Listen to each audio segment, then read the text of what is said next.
నమస్తే. ప్రస్తుతం మనతో పాటు సీనియర్ జర్నలిస్ట్ భరద్వాజ్ ఉన్నారు. ఆయనతో మాట్లాడదాం. నమస్తే సార్. నమస్తే అండి. సార్ వల్లభనేని వంశీ జైల్‌లో ఉన్నప్పుడే వర్చువల్ మీటింగ్ జడ్జితో నడుస్తున్నప్పుడు అరుపులు, కేకలు వినిపించాయి అని జెప్పేసి జడ్జ్ ఆయన బెయిల్ పిటిషన్‌ని క్యాన్సెల్ చేశారు అని అంటున్నారు. అసలు ఎలా చూడొచ్చంటారు సార్? నిజంగానే అరుపులు, కేకలు వేరే వాళ్ళు ఇచ్చారు అని అంటున్నారు. లేకపోతే ఈయననే ఇచ్చారు అని అంటున్నారు. ఏది నిజం అంటారు సార్? అంటే ఆర్గ్యుమెంట్లు ఆన్‌లైన్‌లో జరిగినప్పుడు లాయర్ ఉంటారు. వాళ్ళ కౌన్సిల్ ఉంటుంది. ఆ కౌన్సిల్ ఆర్గ్యూ చేస్తూ ఉంటుంది. ఏదైనా కావాలంటే జడ్జి గారి కోరిక మేరకు మాత్రమే యువతలో ఉన్నటువంటి వాళ్ళు మాట్లాడాలి. అయితే ఇక్కడ ఏం జరిగిందంటే అక్కడ ఆ రూమ్‌లోకి ఎక్కడైతే ఆ కౌన్సిల్ కూర్చొని ఉన్నారో, ఆ కౌన్సిల్ ఆర్గ్యుమెంట్ చెప్పే దగ్గర ఇంకెవరెవరో కూడా ఉండటం వలన వాళ్ళ అభిప్రాయాలు కూడా బలంగా వ్యక్తం చేసే ప్రయత్నం, అవతల వారికి వినిపించే ప్రయత్నం జడ్జి గారికి. ఈ ప్రయత్నం చేయటంలో భాగంగా వాళ్ళు ఇన్సిస్ట్ చేసే ప్రయత్నం కూడా చేసుంటారు. అలా అరిచుంటారు. లేదు వీళ్ళ ఆర్గ్యుమెంట్ నచ్చని వాళ్ళు కూడా అక్కడుండి, అంటే ఎదురు వాళ్ళు, అంటే ఆ ఎక్స్ పార్టీ వాళ్ళు కూడా అక్కడుండి, "ఏం మాట్లాడుతున్నారు మీరు?" అంటే కోర్ట్‌లో మనం జనరల్‌గా ఇలా అరుచుకోవడానికి అవకాశం ఉండదు ఫిజికల్‌గా. కానీ ఈ ఆన్‌లైన్ వ్యవహారంలో ఒకవేళ వాళ్ళు అక్కడే ఉంటే డిఫెన్స్ కౌన్సిలు, అలాగే కౌంటర్ పార్ట్ అంతా ఒకే దగ్గర ఉంటే గనక డెఫినెట్‌గా ఆర్గ్యుమెంట్ జరుగుతుంది. హ్మ్. ఈ హీటెడ్ ఆర్గ్యుమెంట్ అనేది అవతల వాళ్ళకి డిస్టర్బెన్స్ గానే ఉంటుంది. పైగా కోర్టు హాలు చాలా ప్రశాంతంగా ఉండాలని జడ్జి గారు అనుకుంటారు. అంటే ఇరుపక్షాల వాదనలు విన్న తర్వాత ఒక నిర్ణయం తీసుకోవాలాయన. అలాంటిది అసలు ఎవరి బాధ ఏమిటో అర్థం చేసుకోవటానికి, అంటే ప్రాపర్‌గా వీళ్ళు పేపర్ సబ్మిట్ చేయాలి. ఆ పాయింట్ వైస్ చెప్పేసి ఆపేయాలి. ఆపేస్తే వారు నిర్ణయం తీసుకుంటారు. అలా కాకుండా వీళ్ళ మధ్య ఘర్షణ వాతావరణం నెలకొని, వీళ్ళలో వీళ్ళు అరిచేసుకుంటే ఆయన నిర్ణయం ఎలా తీసుకుంటాడు జడ్జి గారు?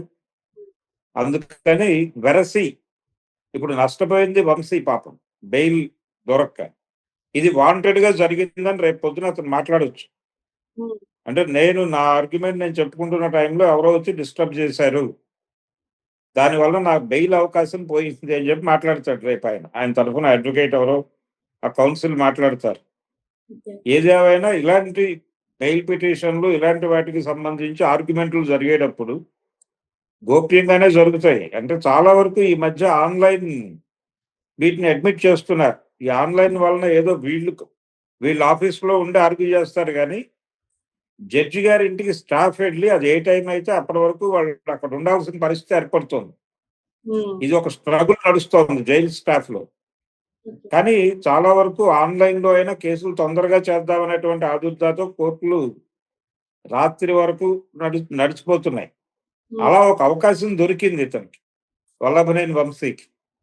దొరికినప్పుడు ఆ అవకాశం ఇలా దుర్వినియోగం అయిపోయి ఫైనల్‌గా ఆయన ఏ నిర్ణయం తీసుకోకుండానే జడ్జి గారు మీటింగ్‌లో నుంచి వెళ్ళిపోయాడాయన. బయటికెళ్ళిపోయాడు. దాంతో ఇప్పుడు మళ్ళీ చేయాలి. ఇప్పుడు మేబీ ఆయన రెగ్యులర్ కోర్ట్‌లో ఆర్గ్యుమెంట్స్‌కి వేస్తాడు. అంటే మళ్ళీ పిటిషన్ ఏసుకోవాలి. ఇప్పుడు ఎలాగో అది పోయింది. హ్మ్. సో, మళ్ళీ పిటిషన్ వేసుకొని దాని ఆర్గ్యుమెంట్లు ప్రాపర్‌గా వీళ్ళు ఇన్ కోర్ట్ చెప్పగలిగితే అప్పుడు ఏదైనా ఒక నిర్ణయం వెలువడేటువంటి అవకాశం ఉంది.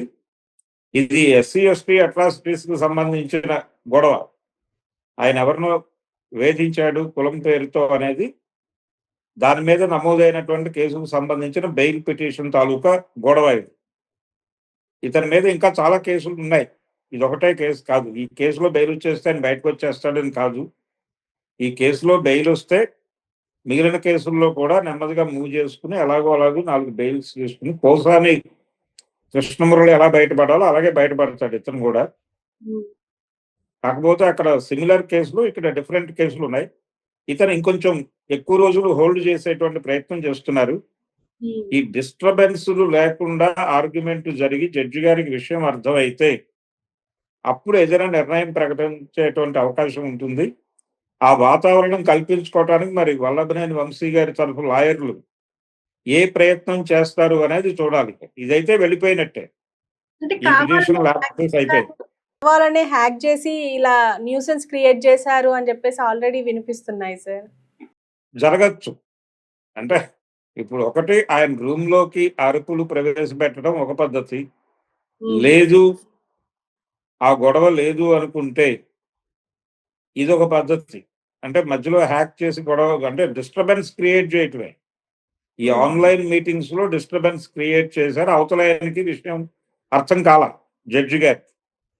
దాంతో పిటిషన్ తీసి పక్కన పడేసాడాయన. సో, మళ్ళీ ఫ్రెష్‌గా వీళ్ళు మళ్ళీ అప్రోచ్ అవ్వటమే ఆయన.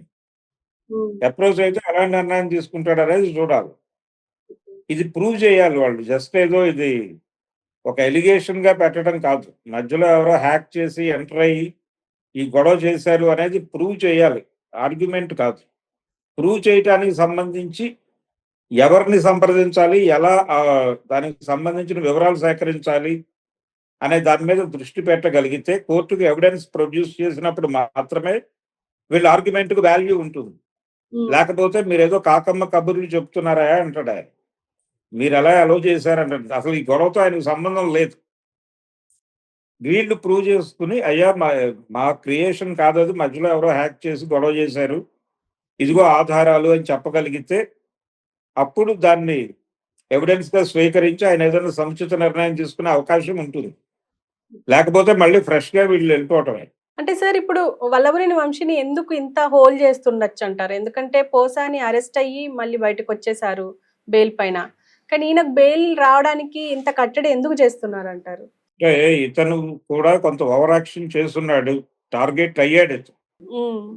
టార్గెట్ అవ్వటానికి సంబంధించి ఇతను మాట్లాడిన మాటలు కొన్ని తెలుగుదేశం పార్టీ అధినాయకుడిని, వారి కుమారుడిని, వారి కుటుంబాన్ని కూడా డిస్టర్బ్ చేసే పద్ధతిలో ఇతని దగ్గర నుంచి ఒక మాట నడిచింది. ఓకే. అంటే ఒక ప్రపంచం అవాక్కయ్యే లాంటి సమాచారాన్ని కూడా ఈయన చాలా అలవోకగా ప్రపంచం ముందు పెట్టేశాడు. జగన్మోహన్ రెడ్డి రాజ్యం నడుస్తున్న రోజుల్లో. దాని తాలూకా ఫలితం ఇప్పుడు అనుభవిస్తున్నాడు. అంటే రాజకీయ యుద్ధం వేరు. పర్సనల్ లెవెల్‌లో ఒక క్యారెక్టర్‌ని అసాసిన్ చేయటం కోసం తను విన్న విషయాలు, తనకు తెలిసిన విషయాలు ప్రపంచం ముందు మాట్లాడటం అది నిజం అనుకుని, దానికి సంబంధించిన సరైనటువంటి ఆధారాలు లేకుండా ఒక వేగ్ స్టేట్మెంట్ ఇవ్వటం అనేది ఏ పొలిటీషియన్‌కైనా అది ఇబ్బందికరమే.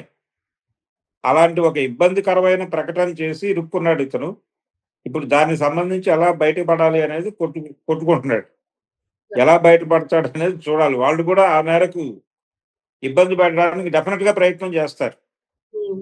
అయితే ప్రయత్నం చేస్తున్నారు వాంటెడ్‌గా అనేది ప్రూవ్ చేసుకోగలగాలి ఇతను. ప్రూవ్ చేసుకోవడానికి టెక్నికల్ ఎక్స్‌పర్ట్‌లను పట్టుకుంటే దొరుకుతాయి. అవన్నీ కోర్టు నమ్మాలి. నమ్మినప్పుడు మాత్రమే ఇతనికి బెయిలు, ఏదైనా నెక్స్ట్ పిటిషన్ అలౌ చేస్తారు. లేదు ఈ గొడవంతా ఎందుకని మళ్ళీ ఫ్రెష్ పిటిషన్ వేసుకుని ఇన్ కోర్టు ఆర్గ్యుమెంట్ జడ్జి గారి సమక్షంలో ఆర్గ్యుమెంట్లు చెప్పి ఏదైనా ఓ పాజిటివ్ నిర్ణయం తెచ్చుకోగలిగితే బయటపడతారు. లేదంటే గనక ఇలాంటివి రేపు పొద్దున అక్కడ ఆర్గ్యుమెంట్లు జరిగినప్పుడు కూడా వీళ్ళంత ఆషామాషిగా వదిలే అవకాశం లేదు. అతను కొంచెం సీరియస్ గానే తీసుకుంది పార్టీ తెలుగుదేశం. తెలుగుదేశం నాయకత్వం సీరియస్ గా పట్టించుకుంటారు. ఇతన్ని లూజ్ గా వదిలితే తెలుగుదేశం పార్టీ సోషల్ మీడియా సైన్యం